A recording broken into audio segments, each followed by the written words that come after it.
Hi, I'm Anthony Okeke, and this is my persuasive speech on why social distancing is important.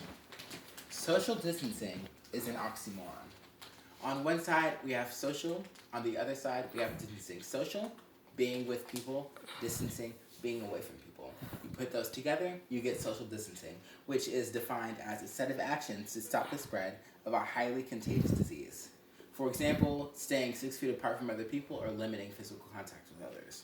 This highly contagious disease is the coronavirus, or COVID-19, and it has altered our lives in more ways than one.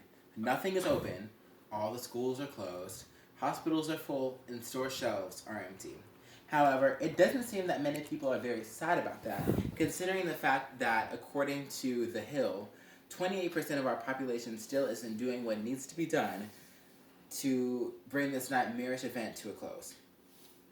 The simple fact is that if we all do our part and we realize that social distancing is important because it can help to flatten the curve, which I will explain in a minute, and because it will help to stop the spread of COVID-19, we will be able to bring things back to normal the way it was before all this started.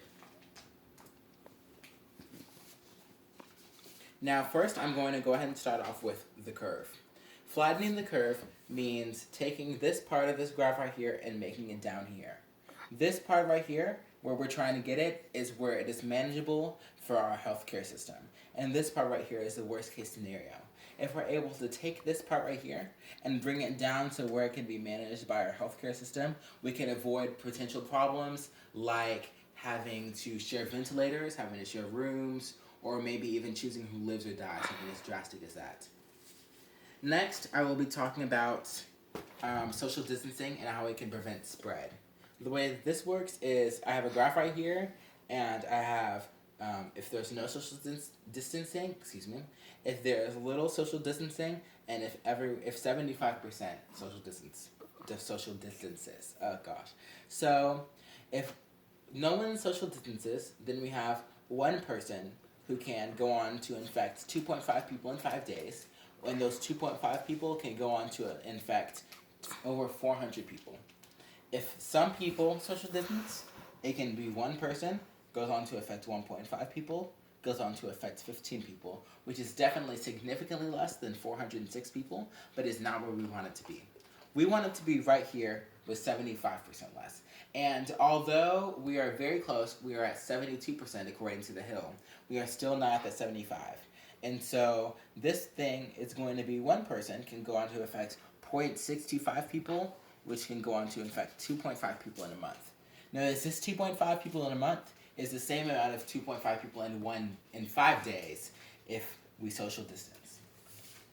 Now, my opposing side may go out and may go to the beach, may have a good time, may think to themselves, you know what, I'm not going to social distance. Social distancing is for older people and people with pre-existing conditions, because that's certainly what those people at that Florida beach thought to themselves.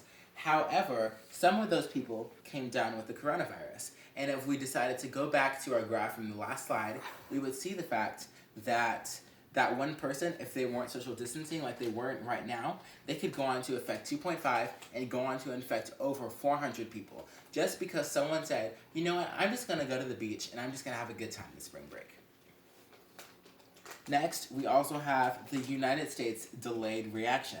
If the United States of America had decided to buckle down on our social distancing policies and stuff like that, we could have maybe gone back to school, we could have maybe been able to go out with our friends. I have some friends whose birthdays were in April and they had to celebrate it by themselves because of this. And so the thing is that maybe if the United States had decided to social distance maybe 2 weeks ahead, maybe the seniors would still be able to walk across the stage and graduate instead of our school year being canceled for the rest of the year.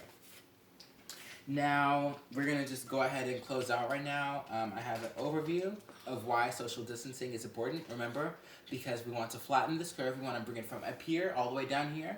That way where our medical care system can handle it. And we want to stop the spread so that things are able to go back to normal. And of course, we want to make sure that we aren't going out, we aren't having parties and stuff. And we want to make sure that we're just staying at home like the government told us to do. Now, as I go ahead and leave, I just want to let you all know, please stay home and please wash your hands. Thank you for listening to my speech, and I hope that you all are having a good night.